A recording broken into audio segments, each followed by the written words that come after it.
Určite ste už premýšľali nad tým, že leto nám už klope na dvere a je najvyšší čas dostať sa do formy do plaviek. Toto je možno chutné jedlo, ale príťažlivé krivky vám rozhodne neprinesie. Ale naopak tento výborný a zdravý šalát má k lepšej figure určite bližšie.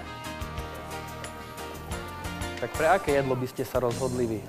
O tom, aké jedlo si vybrať, aby ste dosiahli príťažlivé krivky, vám porozprávam na svojej prednáške Zmeň svoje telo, zmeníš svoj život, ktorá sa bude konať v sobotu 8. júna o 13. hodine v divadelnej sále Mestského kultúrneho strediska. Všetkých vás srdečne pozývam a teším sa na stretnutie v sobotu 8. júna.